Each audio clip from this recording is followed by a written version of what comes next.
Going live. Here we go. Part 2, the Sunday, August 11th, 2024 edition of the MMAOB Daily Podcast. I'm your host, always Adam Martin, joined by my co-host here, Mr. Big Marcel. This time we're going to preview UFC 305. We just recapped UFC Vegas 95, which I told Marcel, I'm like, we're going to do 30 minutes. I don't want to talk about this card. We ended up doing an hour. It was actually a fun podcast just because, we had tons of people in the chat. We appreciate you guys. It makes it more fun, honestly. I tried to read as many comments as I can. You guys are throwing them out there like crazy this time, so appreciate that, but it was good. Let's get some comments to kick off this. Yeah. I took a piss and then went to grab another beer. That's what happened. I've had 2 beers. I'm feeling a little good right now. Feeling good, Marcel. So you guys are just killing me here in the chat, you bastards. We had Yoel Romero took a shit during a fight. Derek Lewis had to run out of the cage after Travis Brown fight. And Google What's that girl's name that took a shit? Yeah, Justine Keys. She took a crap too. Didn't someone buy her pants? Like, she sold them? I don't want to know, dude. What the hell are we talking even about? Jeez. But yeah, I remember the Yoel Romero one was it? Who was he fighting against? You remember? I don't know. Do you remember Humberto Brown? He also browned himself in his debut. Yeah.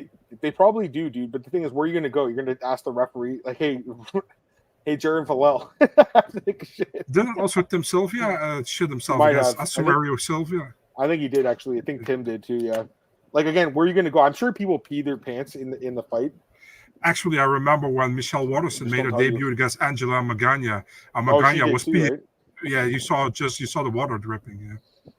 All right, this podcast started off in a very disgusting manner, but we're going to preview UFC 305. It is what it is. We're bodily functions, right? So, yeah, we appreciate that.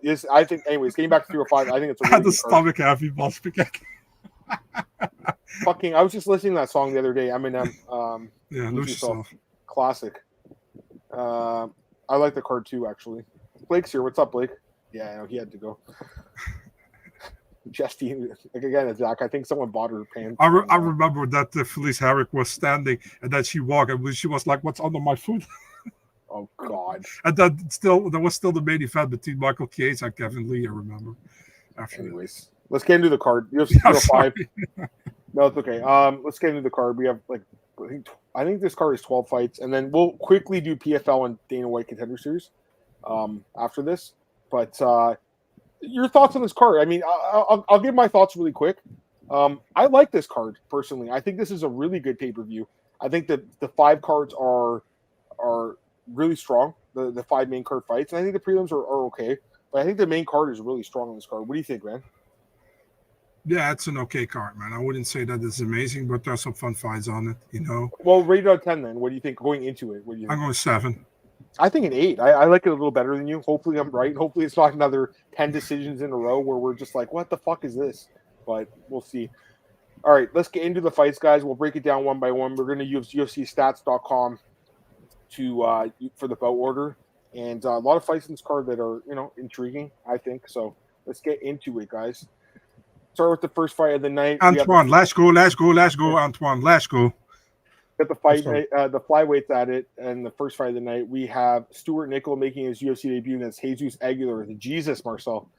Stewart Nicoll, minus 225, Aguilar plus 185. I actually want to get your thoughts on this one first because it's a tough fight to call, in my opinion. What do you think? Yeah, you got the Stewart Nicoll guy. You got signed, undefeated guy. Listen, I've seen him fight before, but I got to say I'm not really well known with his game. I know he has a lot of wins by stoppage. I think he only went one time to a decision. If you look at Jesus, I should say, I think he's a pretty fun fighter, man. He only lost to Tatsuro Taira in the UFC by a triangle armbar in a fight that he almost had him in a guillotine, I remember, in the beginning of the fight, if I correctly. Got that crazy knockout over Shannon Ross where he didn't get a bonus for, where he should have got a bonus for. Where you were there, actually. That was during International Fight Week. Dude, it was crazy. I'm getting back to that quickly. I actually watched it today because I was with Alex, actually. Alex was in there's like this part at the top of the T-Mobile where you can watch, where they put some of the media people. Me and Alex were sitting there watching the fights, just getting, because that's the first time I ever met Alex. We were just getting to know each other. Fucking 18 seconds, destroyed this guy, and the crowd went crazy. And he didn't get a bonus for that, which is crazy to me. because it was such a nice knockout, Marcel. But anyways, keep going, please. Yeah, man. And then he beat Mateusz Mendonça with the split decision. Which I called, by the way. I called that upset. Yeah. Man, difficult, man. I mean, Yeah. I think Aguilar's pretty decent, man, to be honest, And if you look at Stewart Nicoll, it's always difficult to make your debut. I know he's undefeated, but it's always difficult to make your debut in the UFC. You see that all the time with newcomers, That said, I'm going with oh man, who should I take here? You know what? Let me jump in. Yeah, okay, you go first. How about that? Let me do that. How about that? I think this is a really hard fight to call. Like, I'm actually I wanted to hear your thoughts because I'm going back and forth on it, honestly. Because so I did a tape study on Nicoll. I mean, listen, he's got a good ground game, but like he's fighting scrubs, guys. Like he's fighting terrible opposition. These guys are awful fighters that would lose to Aguilar would probably do the same thing to them. So it is nice to see him get these takedowns, but again, it always worries me when guys in the regional team win by getting a takedown and then being on the ground. It just worries me because when you get to the UFC, guys are good at stopping takedowns. That's what worries me. I mean, this guy's never lost, but the level up. Look at these guys he's fighting; they're not good. Marcel, you can't name a single guy he's fought. I mean, that's just the truth. I know Dan Shilmutli, but okay, so you know one guy. Yeah, you said not a single one. You said not a single one. It's not, to me, it's not impressive. No, it's I watched it. It wasn't I'm impressed how quickly he finished the fights. He basically gets you down and then goes to your back or ground and pounds you from back mount or full mount. It's impressive, but again, the level competition is shit.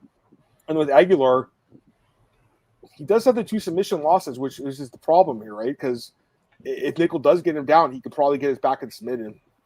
And then the thing is, he has tons of submissions himself.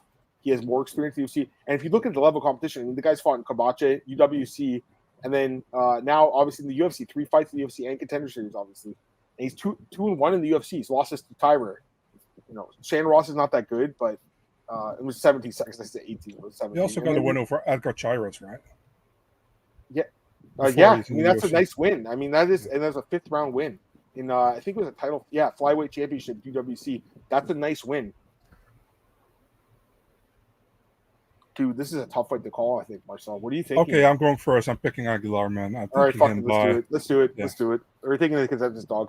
I can't pick. I listen, Nicoll, like I said, he might end up winning. There's a lot of steam coming on him. But now that I'm looking at it, the level of competition is just night and day to me. It really is. And yeah, I mean, this guy might get Aguilar down, but so did Mendonça, and he didn't finish him. And then Aguilar was working the whole time. And some people think it was a bad decision potentially. But this guy's fought really good competition. Dude, I mean, listen, he might go there or lose, but I think I said the odds, right? Minus 225 plus 185. You're almost getting 2-1 odds on the underdog here in a fight that I kind of feel is closer to 50. We have to take him, right? More like pick him, yeah. Yeah, we have to take him. So, yeah, I actually wrote down Nicoll, but I'm switching it because I wasn't sure, and I really wanted to hear your thoughts. There's not many fights where I'm going to let, change Marcel's thoughts, change my thoughts because I'm usually pretty sure I'm going to pick this guy, but this was when I really wasn't sure about Marcel, and I'm actually, glad that we kind of are on the same page here. And to be honest with you, I completely forgot about that Shirez win, and I think Edgar Shirez is pretty good. If you look at the level of competition that Jesus Aguilar's fought, it's very good.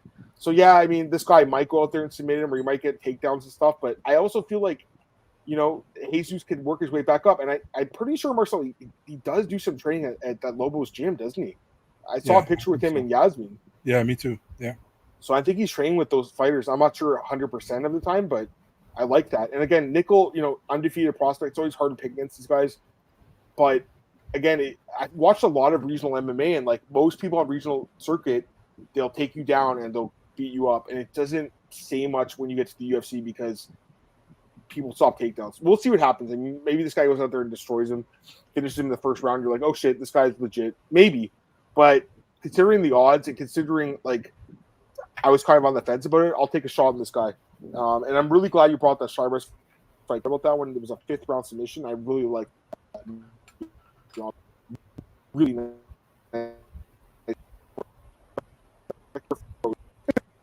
Give me a second. Falling away from me. Here I am. I'm back. Okay. Yeah, I know. Are we good? Are we good? No, you are. Sorry, let me close some windows here. Yeah, let me close some windows. All that porn. Yeah, I know. I have all this fucking porn in the background. Sorry about that, guys. All that Miyamoto. Enter the Matrix. Yeah, I know, right? All right, a couple comments. Blake likes Stewart. John likes maybe you like the experience, John. I mean, it's interesting, right?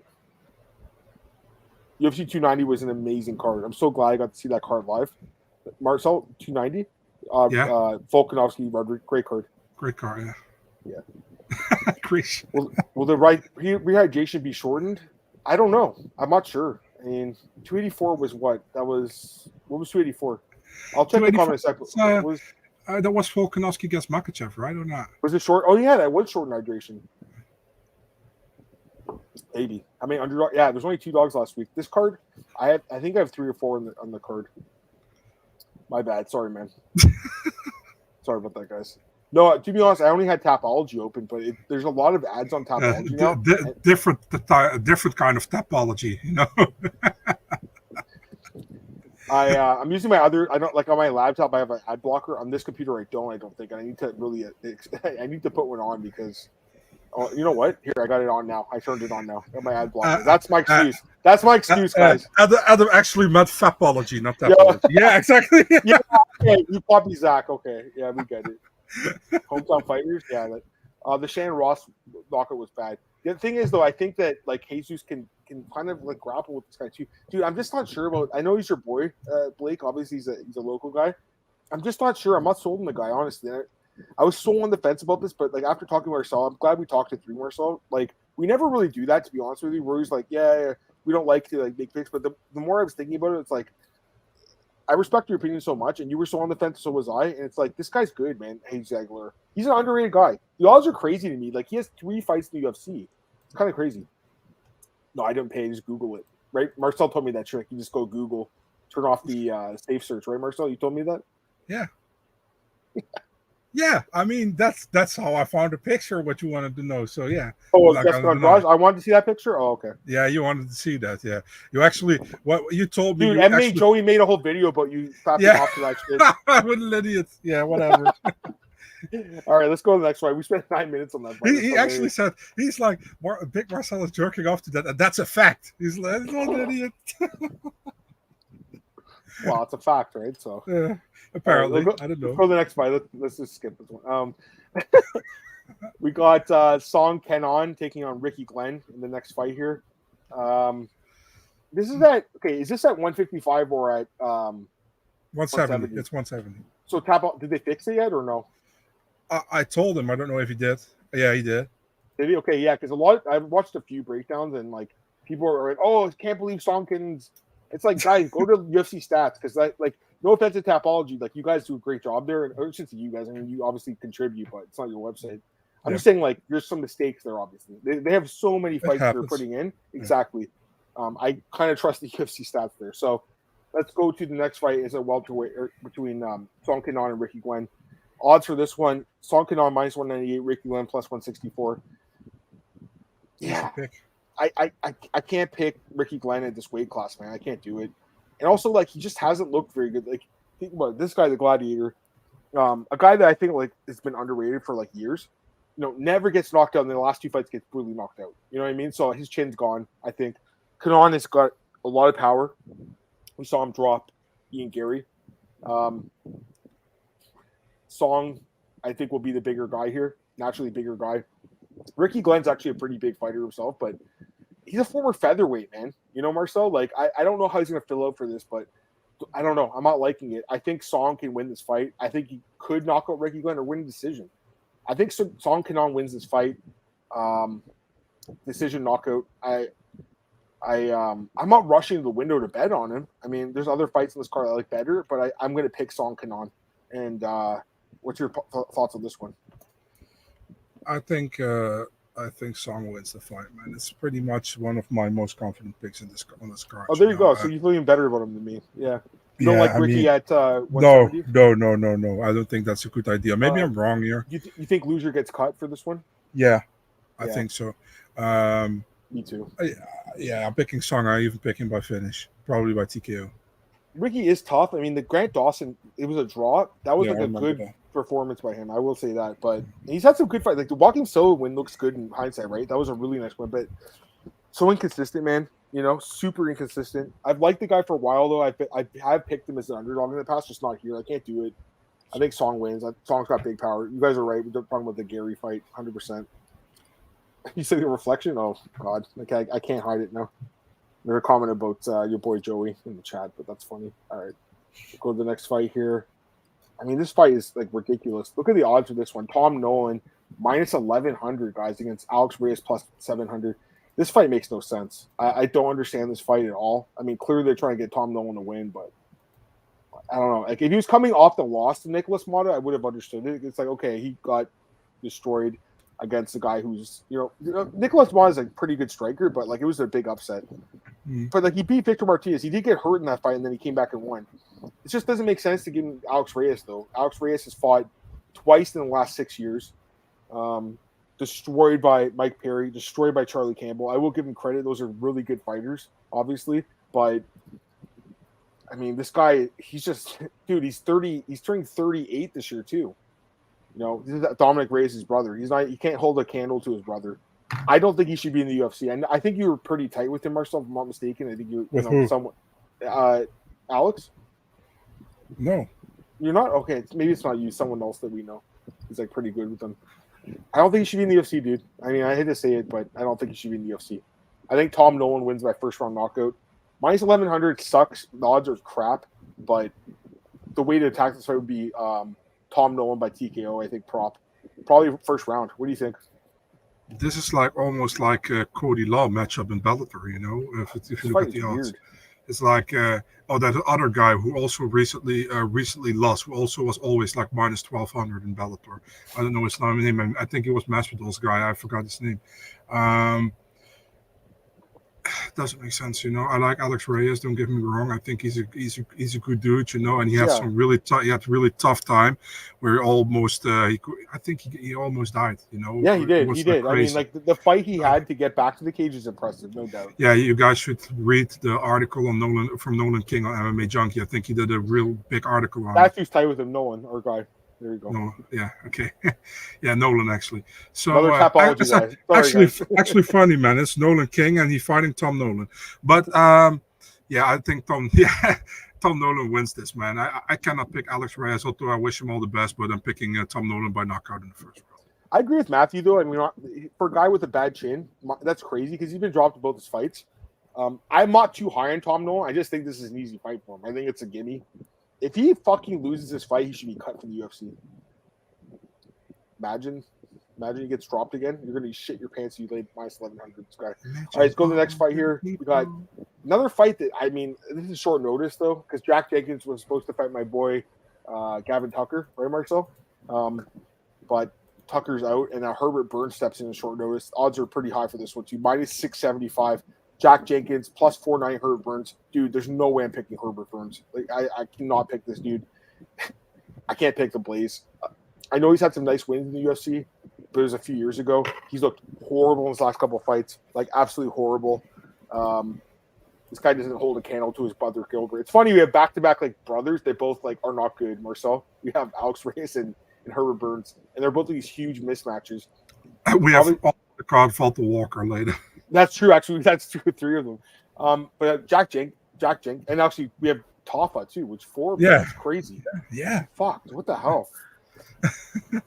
Jack Jenkins is a pretty good fighter. I obviously, the last fight with Chepe, I don't know how that would have played out had he not, been injured, but that's the only word here. But it was a year ago. He should be fine now. I think he destroys Herbert Burns. I think he finishes him. Like, this is an easy fight too. And you're actually paying half the price, basically, of what Tom Nolan is. I wonder where the parlay of those two is. I just want to check just for shits. Not that I would do this, but just for shits and giggles. Like, what would a parlay be of... Let me check here. Parlay calculator. Let me take a look. Minus 1,100 and minus 675. Just want to see, just for fun. You get minus 400 odds. I mean, it's not bad, to be honest with you. 2 guys that should easily win. I don't know if I do it, but they should both win.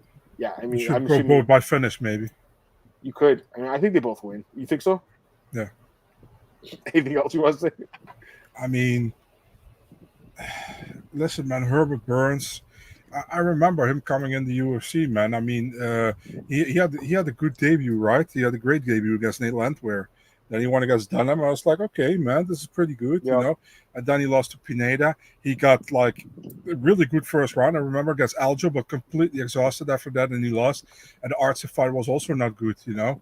I think Jack Jenkins wins this, and Jack Jenkins known for his crazy hard kicks. I think he broke 2 or 3 opponents' legs with his kicks. Yeah. I see him doing this again as well. So Jack Jenkins for me a finish here. I think like I want to say like some guy DM'd him or something talking about like the kicks. Didn't he like send him a DM and he talked about this? Like he's like, oh, some fan like sent me this like breakdown of this fight or whatever, and you can break this guy's like leg like this. I don't know, something like that. Alex Reyes, what's your early Anthony versus Tom? Like I just can't pick Anthony Smith. I would just say this right now. I can't pick him after the last fight. It was so bad, dude. It's crazy that we said like last time we cannot pick Dominic here, but now we're going to pick Dominic. I think probably Tucker. Yeah, he has. They should all win. I think they all win. It's risky though taking these guys by knockout. I mean, like what happens if one fight goes to decision? I don't like necessarily betting props unless you're getting like huge odds. Yeah, I think this is a really good comment by Chris. Can you pretty much explain what these odds minus and plus mean? Because I think a lot of people have no idea. Where is it? I don't see where the odds. Where's the comment? It's like Europeans have no idea what those odds mean. Oh, like, okay. I didn't know you're in. Yeah. I mean, this is the thing. I don't understand the decimal odd system either. To be honest with you, you have to use like a converter. But basically, like, all right, so like plus 100 is like even. So like fights that are pick'em fights are minus 110 each. So the more like minus you are, the bigger of a favorite you are. So when we say Tom Nolan's minus 1100, means he's an 11-1 favorite. So a massive favorite. When we say Alex Reyes is a plus 700 underdog, 7-1 underdog. So kind of like that. Again, use a calculator if you have to, or check out. I don't know what sportsbook you guys would use over there in Europe. Was it Paddy Power? Is that the one, the big one? I have no idea. No. I have no. I think we have. I have in the Netherlands. We have Toto. I think. Or do you have Betway? I think you have that one, right? That's another possible. one. Only thing I use sometimes is Toto. So, but yeah. I don't even Okay. Well, I mean, there's some out there. Anyways, I don't know enough about the market. I apologize though, because I always think we have an American audience, and you're right. There are some Europeans, obviously. Chepe probably would have won out before the injury. Yeah. Setup fights. I don't mind them if a guy's like coming off of like a bad loss, they want to rebuild. I think that makes sense if you're a promotion. But to me, Tom Nolan's coming off a win, so it's very odd. Live score, Netherlands, Marcel, with another one. Yeah, possible. I don't know. I never used it, but it's possible. He's Raw Festivals from the Netherlands as well, I think. So yeah, nice. Yeah, decision probably. I mean, you're right. I mean, the KO. You know what? John's making a good point here too. Like, I just think these fights, like. You look at them like the hard last week. You're like, okay, these fights probably go to decision. Like, these fights should be knockouts. I think. Yeah, Unibet is the one. Yeah, they actually had that in Canada and Ontario, Marcel, Unibet, and they got rid of it. They ended. They stopped coming here. So, anyways, that was another sportsbook that we had that went the way of the dodo bird, as they say. All right, let's go to the next fight. We have Casey O'Neill taking on Luana Santos. And hands above the table, Adam. Here. Okay. Back to that. No, kidding. Odds for this. Luana's favorite. She's took it at short notice, right? I'm pretty sure. Yeah, definitely. Casey was supposed to fight Teresa Bleda. Yeah, that's the thing. I would have liked Casey in that fight, but this fight, I don't know. I mean, Luana's minus 180, so she's a favorite. Casey plus 150. I still like Casey. I think she's a decent prospect, but I'd like Luana a lot more, man. I got to be honest with you. Luana's coming off that really fast, easy win over Maria Agapova. They got Maria booted from the UFC. Luana's someone they're trying to build, clearly. Very marketable, Marcel. Another fighter with OnlyFans. One of these Brazilian hotties that come to the UFC, just starts killing everyone. She's 3-0 in the UFC, 2 finishes. I think she's really good. Casey O'Neill, again, young prospect, but last 2 fights hasn't looked great. Hasn't looked great at all. Coming off that bad injury too. And, even though Casey's young, she's born in 97, Marcel. Luana's born in 2000. She's even younger. I feel like Luana wins this fight. I think it's going to be. I think it'll be one of her tougher fights. I would say that because I think Casey's really tough, but I could see Luana potentially submitting or winning a decision. I don't think she knocks her out, but I think it's going to be a submission decision. What do you think, Ben? For Luana, by the way, what do you think? Bro, it's always crazy to me that there are people born after 2000. I feel so old always, because it's just so weird to me. But at the same time, Casey O'Neill, she lost her last two. And I think her last win, she also didn't look great, man, against Roxanne Modafferi, actually, to be honest.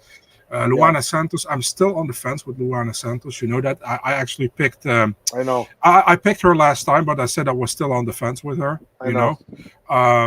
I'm still am, but I'm more confident in picking Luana in this fight. I think she has more ways to win here. I'm picking Luana.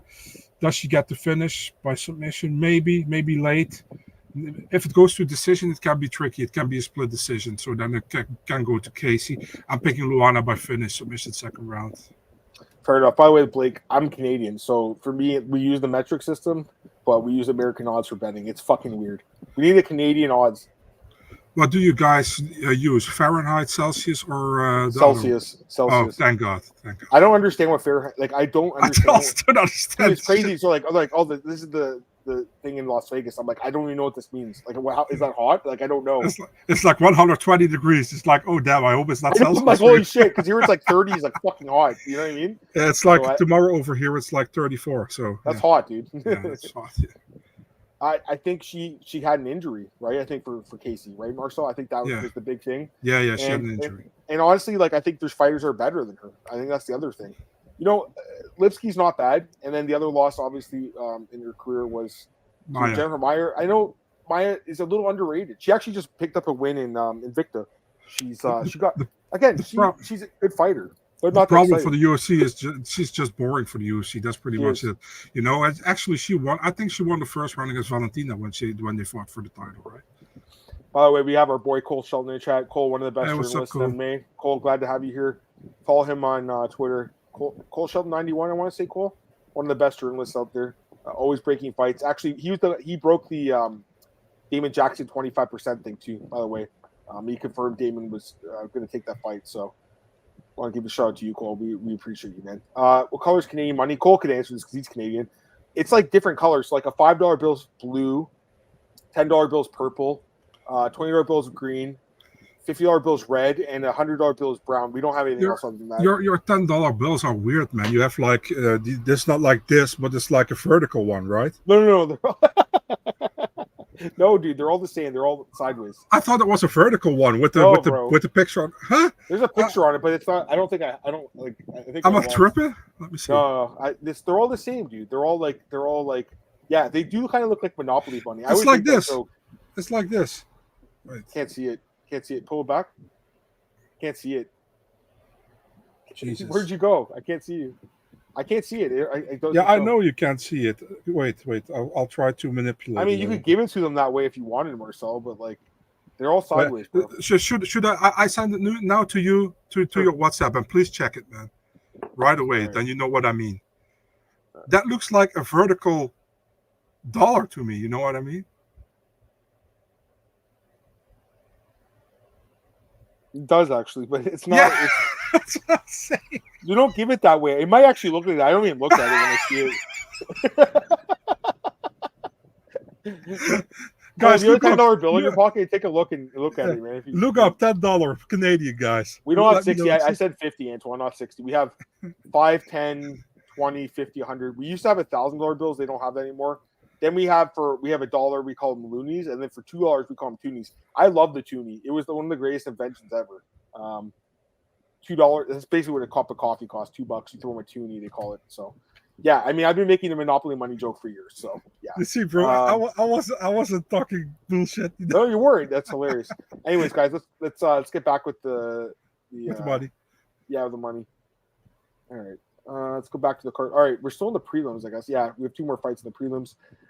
Josh Culibao taking on Ricardo Ramos, and up to this one, Marcel. Interesting fight actually at 45. You got Culibao is favored minus 166 plus 140 on Ramos. I'd like to hear your thoughts on this fight. Yeah, man, I'm not picking Ricardo Ramos anymore, man. I'm sorry, man. I like the dude, but he's just getting caught in guillotine chokes and in a stupid way, in my opinion. He lost to two guys he shouldn't have lost to, in my opinion, in guillotine choke. Before that, he got that Danny Chavez crazy spinning back elbow win.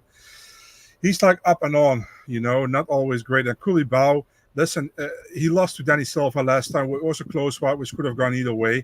The Laura Murphy fight was pretty bad from his. But before that, he had good wins over Bagdasarian, for example, which was a real good win, a real nice submission in the second round. I'm picking Culibao here as one of my most confident picks in this one. I'm picking Culibao to win by, oh, fuck it. He's also going to submit him. Submission. Josh Culibao. There you go. Oh, God. I'm on the other side in this one. Okay. Yeah, I mean, I honestly, I think it's close, but listen, Ramos has looked fucking terrible. I laughed so hard. He's like, I can't pick this guy. I get it. I mean, he's looked so bad. His submission defense is horrible, which you wouldn't expect from a guy with this high level of jiu-jitsu. But I will say this, I think his grappling, offensively can be better in this fight. And the other thing is, he did get submitted in those fights, but he took those guys down too. So I feel like I don't think Culibao's is dangerous on the ground. I know he submitted Melsick, but it was a weird kind of back take, situation where I don't see happening here. I mean, it could happen, but I think Ramos can grapple him. I think he can take him down and kind of hold him to the ground. I think it's an even fight, honestly. I think it's a very close fight. I will say this. I haven't been great on picking Culibao's fights in the UFC. I'm not great at picking his fights. I've been wrong a few times on this guy. But Ramos, to me, can grapple him and win a decision. That's kind of what I'm thinking in this one. So I will take another dog. There you go. Yeah, I think Ramos, he's got that spinning back elbow, right? We never talked about that, so it's awesome. Twice, actually. Yeah, the $1,000 bill was I just Googled it, Antoine. It's red brownish. Also, I forgot we did have a $2 bill before, obviously, but we got the toonie now, which again, that's basically a cup of coffee is $2. You throw a toonie, What's a toonie? Toonie's $2. It's a coin. That's nothing to do with the Looney Tunes. Hey, guess what's on the coin? Guess toonie. Guess what's on the coin? James Lynch. It's an animal, dude, not a UFC podcaster. But ostrich, I have no idea. No, a Canadian animal. Come on, think of something. Canadian, a penguin. Close. It's a polar bear. Spivak. Oh, okay. Spivak's on the coin. 2 polar bears. I only know you have that leaf. Actually, I have it. You know what? Tristan just said he has a $2 bill. I do too, Tristan. Keep your pants on, dude. I know. I want to show you guys if I have it. It's in my desk here. Do I have it here? Shit. Give me a sec. I want to see if I can show it on the screen. You want to show the beaver? Show my beaver? I hope you don't have one. Where the fuck is this thing? Well, I have a $2 bill somewhere in here, but it's lost in this drawer. I don't know where it is, Tristan. I got too much shit in this drawer. But yeah, I think beaver. Yeah, beaver. Beaver's on. Oh god, what? Tristan, what beaver? Oh, beaver's on the nickel. The nickel's 5 cents. I had the beaver on it. The dime has this boat on it. I'm gonna try you know what a beaver means. I know what a beaver. It's a pussy. Yeah, I get it, Marcel. Do I have to say it out loud? Jesus Christ! I have to say the quiet part out loud. No, I'm just looking at it. So we have the nickel. Yeah, it's the beaver. This is hilarious. This is we got a fucking currency lesson here. The penny, that's 1 cent. Did you ever put a penny in a beaver? Penny's like a leaf. Oh, it's a maple leaf. And then you have a quarter, which is a moose. I know that one. The loony is like a loony, like a loon, like a fucking bird. And then you have a toonie, which is 2 polar bears. I love it's Spivak's favorite coin, the toonie. The only people that know what I'm talking about here are Tristan and fucking Cole. And then we know if Cole's even in the chat anymore. He already just fucking said hi and then left. But anyways, you guys are hilarious. It's been one of the best podcasts. And you know what's funny, Zach? I was fucking wiped out after because I played 2 softball games today, and I was like, let's fucking get through this card. And now we've been here for 2 hours, but it's been hilarious. I know, right? I had to shave my head, man. My hair is it's not looking great these days. When I get it out, I got the bald spots coming here in the temple. Same thing, dude. Here. It sucks, man. Honestly, it's a little depressing. I'm not gonna lie, but I don't give a fuck. I'm ugly already, so I mean, don't say that. I like you, Marcel. But yeah, I mean, as you get older, obviously it happens, right? But yeah, the beers for sure. I've had this. I'm on my third. Tristan. I don't know how many you've had, but oh, by the way, here's fucking Moosehead, dude. It's Moose. It's a fucking. Can you see it? It's got a moose on it. Yeah. My favorite beer, Canadian beer. Still prefer the penny and the beaver, but I know you like the beaver. You know you never had any before. There you go. Oh, it's joking. National anthem is a moose. No, it's a national anthem in a moose. You can't. I mean, you can kill them. No, you can kill them. I wouldn't. I'm scared. But I remember like people eat like moose, like meat. National animal cannibal is it's a beaver. The beaver is a fucking national animal. I had no idea. I'll be honest. Matthew says you can pay $100,000 to get 20 feet from polar bears. The last guy, a couple eaten before. How were they? I mean, again, people do. Yeah, Tristan said people hunt, but like they hunt like even here in Ontario, but like hunting's more. I would say like I can go to the grocery store and buy food. Like people in like here's the thing. Canada's okay. So Canada has 10 provinces and 3 territories. Canada, I don't know if you've looked at a map before, Marcel. I don't know if you've ever used your brain and looked at the map, but it's a fucking huge country, dude. Like Netherlands is a fucking blip compared to Canada. It's huge. You don't have to tell me. I know, bro. I would still beat you in the Olympics. Crazy, of right? course, I know you fuckers. But it's so big. It's one of the biggest countries, and I've actually been to 9 provinces. I'm going to my 10th one in 2 weeks. I'm going to Newfoundland. I'm taking a plane there. You can't drive there. It's an island. That's where the Vikings came, I believe, back in like the 1500s or something. They landed there. But I went to Newfoundland. So I made 10th province. But up north, you have the 3 territories. And I think there, they kind of have to hunt for a way for life because there's just not as many grocery stores and stuff. So it's interesting. Deer tastes like beef. Okay, that's interesting. I've never had it. You Canadian athletes exist? We do. I think we did pretty good in the Olympics, though. Like, let me look at the Olympic medal count. I want to say we came like top 10. We came in 12th. That's not too bad. I'll take that. Netherlands came in 6th. How the fuck did you guys do that? How? Yeah, dude. Best performance since 2000 for the Netherlands. So, yeah. Fucking steroids. That horse meat. Fucking horse meat. I'm going to definitely check out the iceberg. I'm going with my daughter, Tristan. It's going to be awesome, dude. I mean, she's young, but she's going to enjoy the trip. My last province I'm going to. Eventually, I'll go to the territories, Yukon, Northwest territories, and then Nunavut one day. One of my good friends, Tom Taylor from DJ Penn. You know Tom? Yeah, of DJ course. Penn? He went to Nunavut, like, I want to say last year, 2 years ago. He told me it's really, like, cool. But it's fucking cold, dude. Like, it's freezing up there. So that's where the North Pole is, Marcel. So they have to hunt beavers and not beavers, mooses and polar bears. Spivak's up there. Gonna kill Spivak to eat. At least if you get a boner, you keep the boner, right? Yeah. Yeah, Australia is big though. It's interesting. Oops. Sorry, I heard the door lock. Okay, let's go to the last prelim here. I'm gonna go to the last prelim and I'm gonna take a piss after this, guys. I have to run to the bathroom. That's why I haven't drink beer. That's why I drink beers during a podcast on Sunday night. All right, last prelim here. Junior Tafa taking a Valter Walker. The two brothers are not as good as their other brothers, Marcel. This fight's a pick'em. Minus 110 each. What do you think? You already know what's going to happen on Friday. What do you think? What? What's up, everybody? This is UFC President Dana White, and this is my pick for what? How do you say that? If you don't know, now you know. If you don't know, now you know. There's going to be his pick. That's going to be a guaranteed KO. I think he's going to pick the O'Neal Santos fight. I think. Yeah, possible. But you think he's going to pick this one? Oops. Yeah, KO first round for Junior Tafa. Really? You're picking Junior? Yeah, of course. I can't take him. I think he's not good at all. I mean, the guy's not good, but exactly. But Junior is the kickboxing background, so I'm picking him. Oh, you're taking Junior.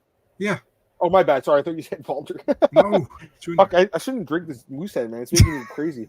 I'm picking Junior Tafa too. I am too. I think Valter Walker's terrible, dude. I mean, you lost to Lucas Bresky. Are you kidding me? That's not good. You mean Dresky? Dresky, yeah. No, I'm gonna go Peter. I'm not taking him. Valter looks way better shape. I hope so. I just think he looked like shit in that last fight, dude. I could not pick him. Dresky's not good, Marcel, at all, as you know. Junior's a good striker, man. And obviously he lost to De Lima and Usman, but we saw against Parker Porter that if it's a striking battle, he can win. I know people are saying that Walker can get takedowns here. I don't really see it personally. he hasn't been knocked out, but he has fought scrubs. Like the guys he fought in Russia, like he's fought some questionable competition to say the least. So Junior Tafa kind of looks like a big version of Bruno Mars. I always felt like. That's funny. All right, I'm gonna go to the bathroom. Keep the podcasters entertaining while I take a PB. Okay. Okay, guys, let's talk about that Penny and the Beaver. No, I'm just kidding. Yeah, what are we talking about here? Junior Tafa is supposed to be a glory kickboxer, but didn't even know how to check a leg kick against 40-year-old Lima. Good point, man. Good point. But yeah, I'm still going Tafa, man. I don't feel confident in picking Walker here. Part 2 for Adam. Yeah, maybe it's even part 3, you know? Or it's number 1 or number 2. I know however you call it, guys. Marcel, any fight rumors you can share? I have nothing on the shelf, guys. I'm honest, you know. It's always weird when I am on the show, I don't have anything, and then 2 hours later I got something, you know. It's really weird, but I really don't have anything on the shelf right now.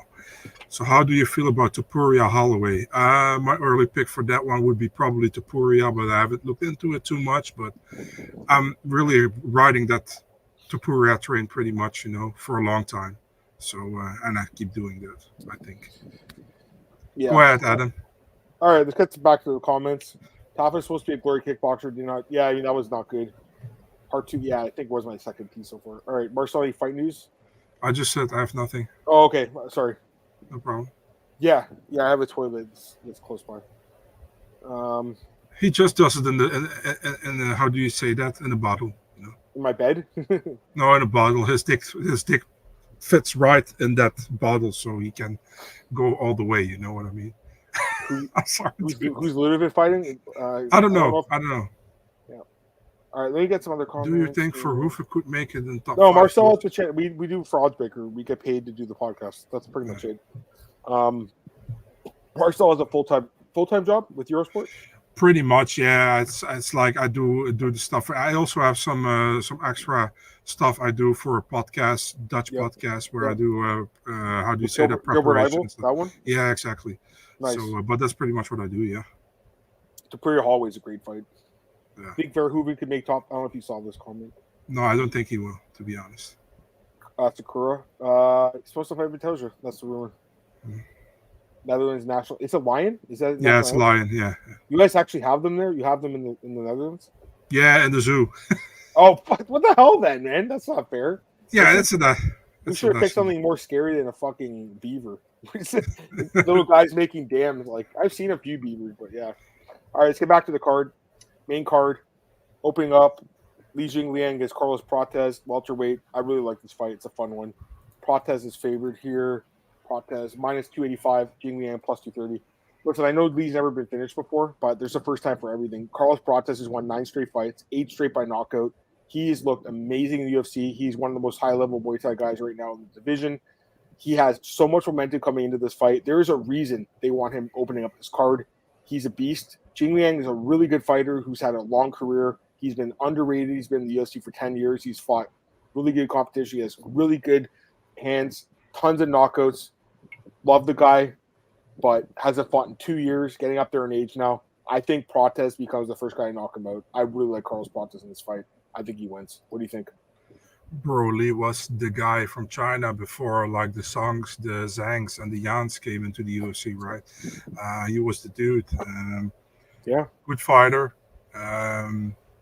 But I don't know if I can trust him right now. You know, if you look at Carlos Prates, I was on the fence with Carlos Prates, as you guys know. I picked Charles Radke against him. You know, bad pick for me. Prates had a great finish with the shot to the body, where I knocked him out. Yep. I like Prates a lot. Don't get me wrong, you know, but I was on the fence. But he looked really good. The only thing is, like, I'm still on the fence with his. Remember that Trevin Giles fight? I know. That one until he knocked him out. It was his debut, though. You know, to give him a little bit of slack. You know what I mean? But I agree with what you're saying. Yeah. So I'm still kind of on the fence with it. At the same time, I don't feel comfortable picking Lee here. So I'm picking Carlos Prates. I also think he can put away Lee. I'm going with a second round TKO for Carlos. Oh, wait, there's a comment asking Blake, I think. Yeah, he's asked who is rocked Leach. Okay, I'm looking at the stats. Keith Nakamura knocked him down. Bobby Nash knocked him down. Jake Matthews knocked him down. David Zawada knocked him down. Those guys are not really good fighters. I mean, they don't have power either. So, I mean, like, again, I like Leach a lot, guys, but, like, that's not good, you know? So, Yeah, he's a beast, but yeah, I don't know. Remember when he bought that suit for the presser, and then the presser didn't happen? That was so Too sad. bad. I mean, that whole card was such a shit show 2 years ago. It's almost like that was the downfall of the UFC, that card 279. Tom's out to blame here. Yeah, no, I can't pick Leach. I'm with you completely. Reminder that JDM shot. Yeah, it would have been a great fight. But I like this card anyways. I think it's good. All right, let's go to the next fight here. We have Tuivasa taking on Jairzinho Rozenstruik heavyweight fight. Odds for this one, Rozenstruik favored, minus 225, plus 185 on Ty. The odds keep going up on Rozenstruik, and I think it's justified. I think he knocks out Ty. I think he sends Ty packing from the UFC. Blake, I know you're in the chat. I know you're going to be angry at me for saying that, but I think Ty is going to get finished again. And he's lost 4 straight, it'll be 5 straight. Maybe Ty could be a guy that gets 6 straight losses because he's so popular and he's such an awesome dude. But, and I will say this, he's been fighting really good fighters, like no doubt about it. I just think his chin is gone. I just think that Jairzinho is the better striker, more technical, more power. I think Jairzinho Rozenstruik knocks him out. I'm pretty confident this what happens, and I like Jairzinho to win. What do you think? Yeah, the thing is, like, many people think that Jairzinho is like some kind of a slugger kind of guy, you know, but he's pretty technical. Yeah. He's kind of from a kickboxing background as well. If you look at Ty is actually much more of a slugger than Jairzinho is, you know. At the same time, Ty can knock him out, don't get me wrong, but I have more confidence in Jairzinho in the 3-round fight. I think Jairzinho can finish him. I'm going with Jairzinho. By early TKO. Not knockout TKO, I think, with ground and pound. You know that I'm just looking at his kickboxing record. He fought in the Netherlands in the beginning of his career. Yeah, in K1. He fought in K1, dude. Yeah, he trained here.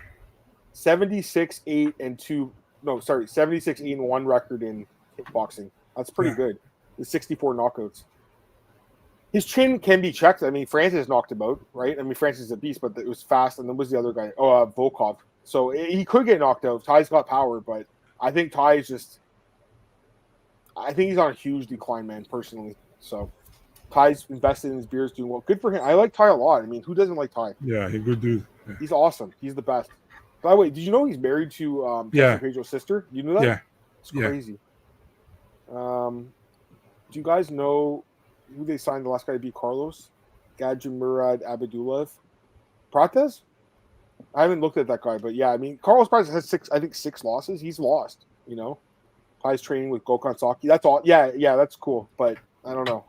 It's all like Gokhan had a good UFC career, but I don't think, you know what, again, I don't know if he'll get cut, because even if he lost 5 straight, he might get the Sam Alvey kind of treatment where he keeps getting fights. But yeah, Ty doesn't lose the blobs. I mean, Jairzinho looks in good shape to me. Ty's been training with Gokhan, Rozenstruik with Tyrone Spong, having OG kickboxing legend. That's awesome. Yeah, I like that. Are you a fan of Rozenstruik as he speaks Dutch, Marcel? I'm good with his coach, man. And I have interviewed Rozenstruik before. He's a really cool guy. Yeah, he talks fluently Dutch. He's really nice dude. You know, like I said, I also wish him all the best. You know, he's representing Suriname. He's from Suriname. He's like, the people over there are really proud on him. You know, he's like the only guy from Suriname now in the UFC. I think there was one guy before, Orlando Weed, very in the beginning. I think UFC 2. But people are really like, they love the sport over there in Suriname. So yeah. By the way, your boy Raw Festival is not the real K1. I just saw it on his wiki. I guess it's it's part. I don't know, K1. What's it called? World Max. I guess it's a little different than the other K1. Oh yeah, Tony Ferguson treatment. Tyson Pedro's sister. That's Tuivasa's wife, former UFC fighter. Rozenstruik Pereira. Yeah, it'd be okay. I mean, I think Pereira wins. What Pereira? Alex. Oh. Speaking of Francis, who do you guys have in Nagano Pereira? We both. Oh yeah, we both picked Francis. We talked about that a little bit, but you weren't here, Antoine. It's okay. All right, 3 more fights left, guys. Let's go to the next one here. We have lightweights. Mateusz Gamrot taking on Dan Hooker. Mateusz minus 325. Hooker plus 260. I mean, Dan, his game is fuck. Like, obviously, he's looked good lately, man. Like, we talked about 290 really with Aguilar. Dude, I saw his fight with Jalen Turner. I mean, that was a huge win. Huge win. He's a good fighter. I like Dan Hooker a lot. I mean, he's been in the UFC for years. He's a tough, gritty guy. But I just think Gamrot's like elite. I think he's just under that championship level. I think he's very good. And to be honest with you, Marcel, I feel like, for not like Rafael dos Anjos is doing that great these days, but in general, I feel like Gamrot should be fighting better fighters than these guys. Like, I almost feel like it's a step down from the last couple fights, personally. Like, I don't know what you think, but to me, like, I think Gamrot's one of the best guys in the world. He beat Armand. You know, he beat Jalen Turner. He beat Fiziev. It was an injury, but still. The Dariush loss is kind of odd, but I will say, like, his chin is a little questionable. He's been dropped a few times, not knocked out, but dropped. I still think his grappling is going to be good enough to win this fight, though. I think he just wrestles Dan. I think he kind of makes it boring. To be honest with you, like, I like this main card. I think this is kind of like it'll be the down point in the card because I think Gamrot will play it safe. I think he's just going to grind it out. What do you think, man? I feel the same way, man. I mean, he has everything to lose in this fight, you know. Coming to Australia, fighting Hooker. I know Hooker's from New Zealand, but still, they will be behind Hooker. Gamrot should grapple here on this one, in my opinion, you know, and get the win. Hooker probably will look to keep it on the ground, or keep it standing. Hooker is pretty game. He always is, but Gamrot should be able to win this fight. I'm taking Gamrot by decision in this one. I have the same pick. How do you guys think UFC views Gamrot? I don't think they're too high on him for some reason. I don't know. Yeah. What are you thinking? Same, man. I mean, when he was back up for the belt, they called Volkanovski, you know, so. It's weird, though. I mean, he has a lot of finishes, but I guess lately he's been playing it safe. I don't know. It's kind of weird, though. To me, he's very good. Like, I don't know. I think he's one of the best guys in the division. That would be interesting. Gamrot and Tsarukyan, too. I haven't even thought about that. It actually makes... I saw some people saying, Charles Oliveira, like, why? He just lost to him. I'd rather see Gamrot get the title shot, wouldn't you? Yeah. It makes more sense because he beat him on paper. I will say I did think Armand won that fight. But yeah, again, me too. The judges went unanimous. So it might have looked different, you know, being cage side in the Apex. Wasn't it split? It was unanimous. Are you sure? Yeah, I just checked. So the next fight here, we have Kai Kara France taking on Steve Erceg, co-main event, flyweight fight, fun fight. Odds for this one, Steve Erceg, Astro Boy Mice, 205, Kai Kara France plus 170. I think Kai Kara France is a good fighter, but I think Steve Erceg is like right there at the top of the division right now, and I think, you know, he was one round away from winning the belt. Honestly, if that fight was in somewhere else, like maybe if it was in Australia, he probably would have won the fight. Erceg's very good. Erceg is well-rounded. He's good everywhere. Kai Kara France is a good fighter too. Very good, you know, takedown defense, good striking, everything. He's good. He's solid. But his durability is a little questionable to me. Erceg, you know, is pretty powerful. He hits hard. You know, and the thing is, like, I think he's more durable too. I think this will be a pretty like competitive fight, but I think Erceg wins the fight. I don't want to completely discount Kai Kara France because he's very good, but I think he should have beat Albazi. Even though I picked Albazi, I don't think he won the fight. But yeah, I mean, how do you not pick Erceg after the fight with the champ? You have to pick Erceg here. Erceg by decision. What do you think? 3-round fight. And you know, listen, man, I have nothing against Kai Kara, but I've never been like really high on him, you know. I think Erceg is pretty decent. I think he did very well against Mateusz, and he can win this fight 3 rounds, I think. So I'm going with Steve Erceg by decision. I don't have a lot to add. Unanimous? Yeah. A clear decision, I should say. There you go. All right, we have the main event now, guys, and this is the big fight in the card. Obviously, this is the fight you're all paying to see. We have Israel Adesanya going to try to get back his belt against Dricus du Plessis, and the odds for this one have Izzy as a minus 130 favorite, small favorite but a favorite nonetheless against Dricus plus 110. Marcel, I'll let you start on this one. What do you think, man? Yeah, it's obviously bullshit that Izzy gets her immediate title shot after losing against Strickland. He already got an immediate title shot after losing to Pereira, which was deserved back then, but right now we're at a new, new run. I feel like it's going to go 2 ways, and obviously it can go 2 ways, but I mean, like, what Adesanya is showing up here is the Adesanya who thinks, like, I'm going to do this show up, or does the Adesanya show up was just really, like, eager and wants to take Dricus' head off, you know? If that Adesanya shows up, it can be a tough night for Dricus. I'm not going to gamble on that, you know? Adesanya is getting older as well now, you know? Dricus is younger than him. I honestly think that it can go to the later rounds, dude, and even it can go by. It can even go by stoppage here. If Dricus comes through, he can knock him out. If Israel Adesanya hits clean, he can knock him out. You know, it's a really difficult fight to pick, in my opinion. I have more feeling with Dricus getting it done. I think he's been more active. Adesanya, listen, if you ask me who is overall the better fighter, I might go Adesanya. He's more technical, I think.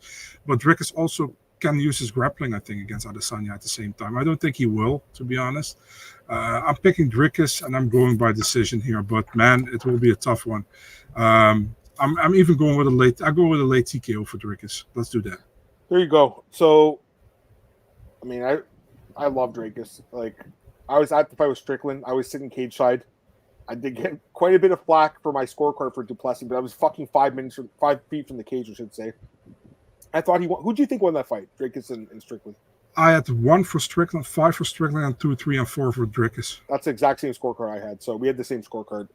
It was a close fight, though. Yeah. Oh, listen, if they gave it to Strickland, you wouldn't hear me complain. But I still think Dricus did. Like, I think he did a little bit more damage, quote unquote, in that fight. I agree. I love the guy. I mean, he's awesome. You know, obviously huge power, submissions. You know, cardio, momentum. There's a lot to like about Dricus in this fight. That being said, Marcel, I'm not an Izzy fan, really, to be honest with you, but like, I do like the matchup for him for whatever reason. I like the fight for him. First of all, I like that it's at home. I mean, I think that's going to help him out. People were saying the layoff is a bad thing. I think it's a good thing. I mean, he looked like shit against Sean Strickland. Like, he needed that break.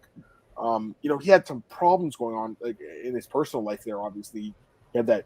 I think he got. It was a small amount of alcohol, but still, he got pulled over. That's not good. Obviously took a year off, mental break. He'd been fighting so often, defending the belt so many times. The guy is such a great striker, man. Like, and that's the thing. I honestly feel like Dricus is a little bit hittable, personally. Yes.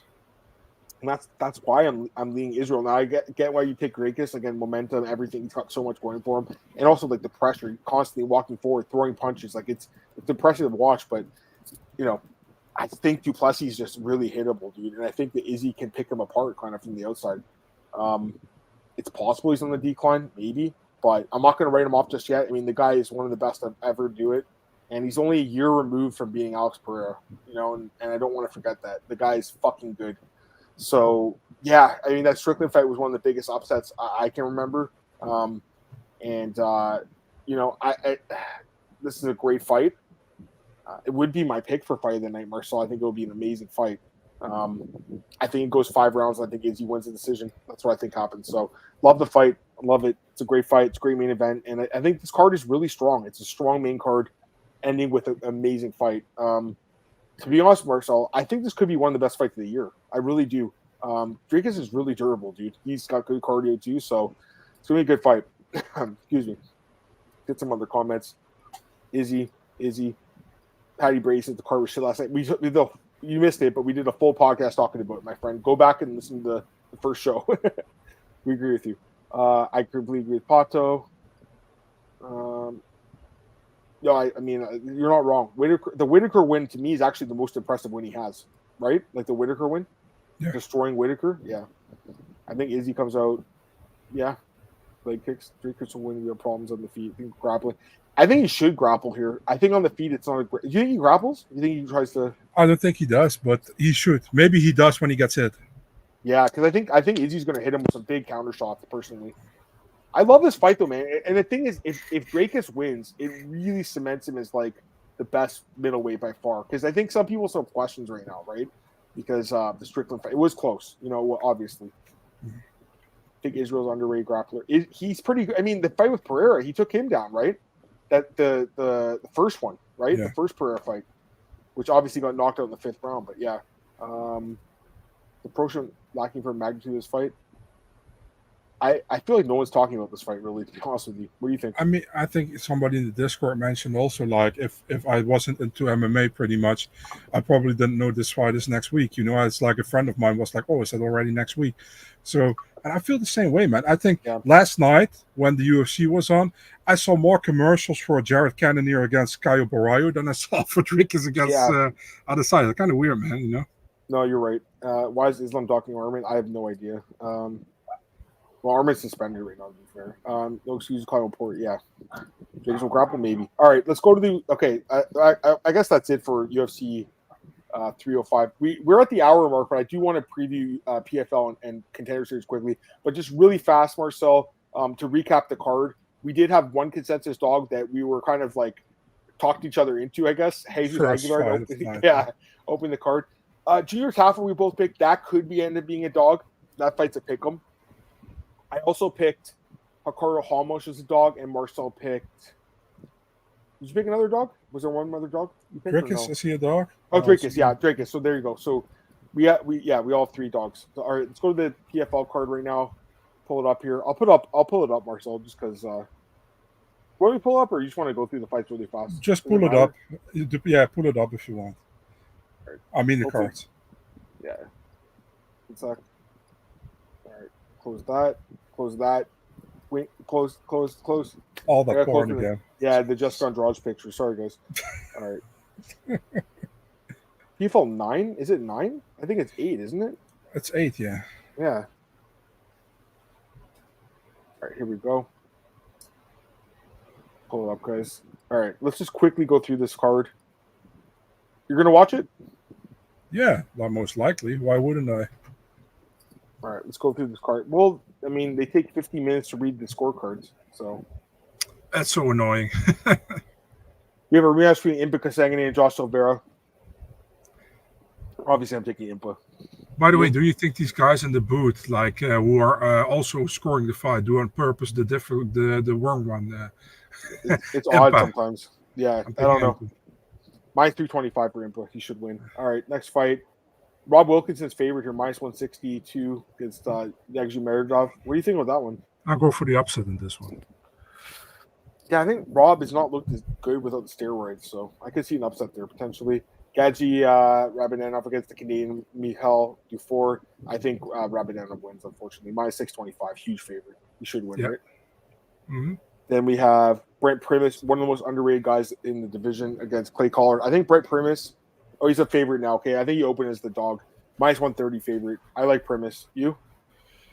If he gets it to the ground, yes. If not, Triple C wins. But, yeah. My favorite fighter in the world, Bellagio Ali Walsh Marcel. Second pro fight against some What are the odds? What are the odds? Minus 800. I feel that's low. I think that's low. He wins easily, right? Probably, yeah. Carlos Jr.'s minus 230 against Alperson.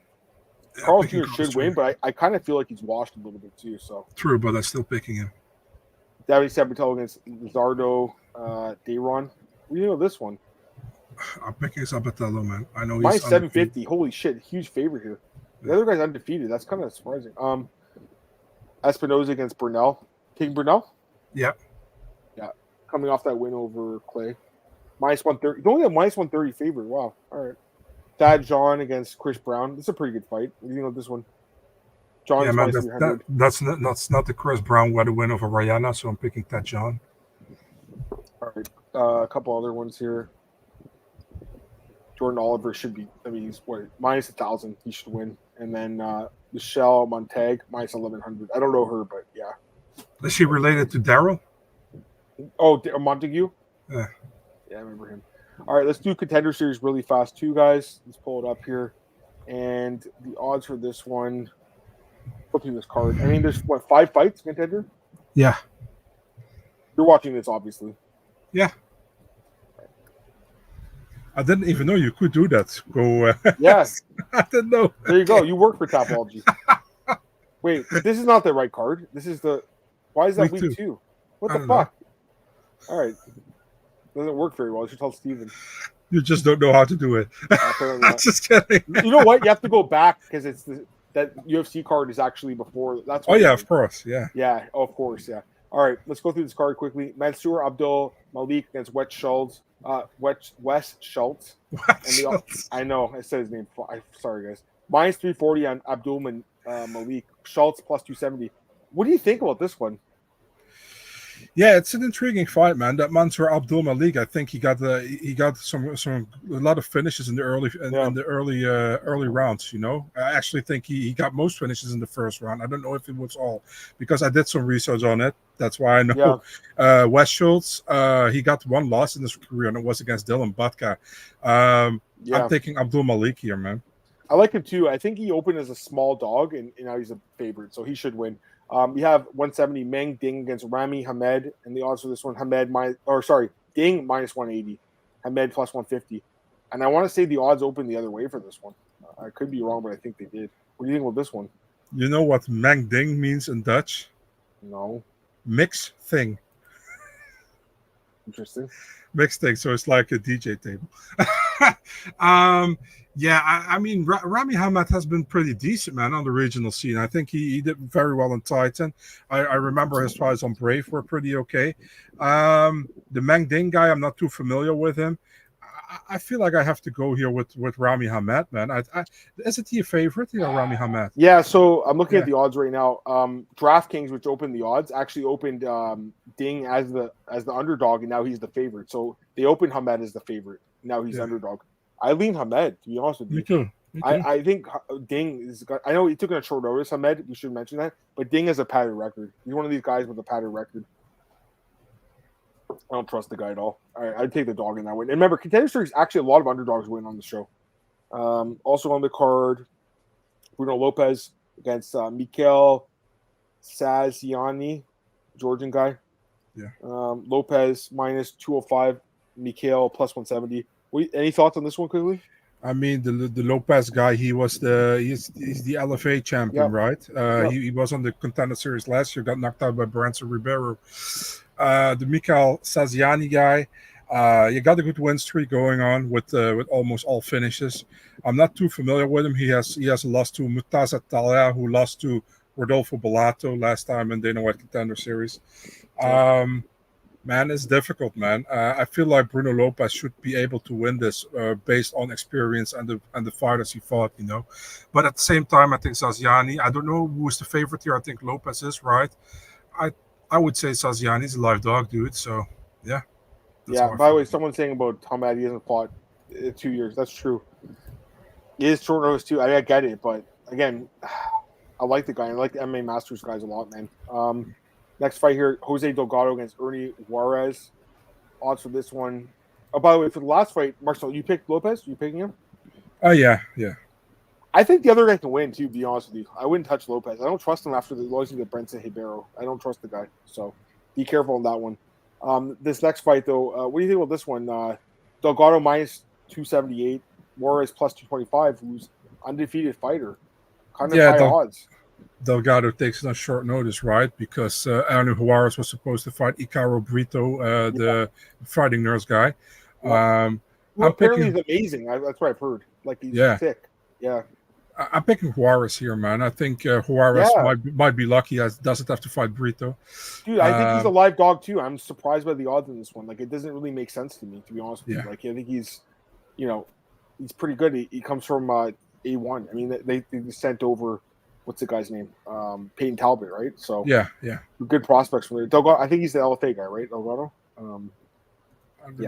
Most of these guys are from LFA. I mean, that's kind of what it is this season. So mostly LFA fighters. And then we have Antoine Ho against Loner Kavanaugh. And Kavanaugh minus 175, plus 145 on Ho. 200 feet, guys, 6-0 each. I favor the Cage Warriors veteran, Kavanaugh. You? Yeah, Loner is a good fighter, man. He had a great fight with Sean Da Silva last time in Cage Warriors. Pretty high on Sean Da Silva, and he won against him. Fun fighter to watch, man. Representing China, because I think his granddad is from China or whatever.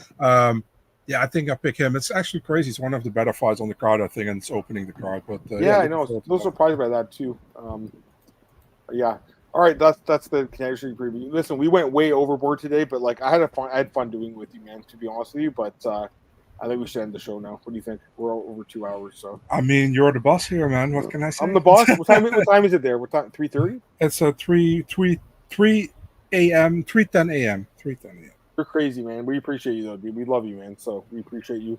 We'll end the show, guys. Thanks again for everyone who joined us for both the podcasts. A lot of fun.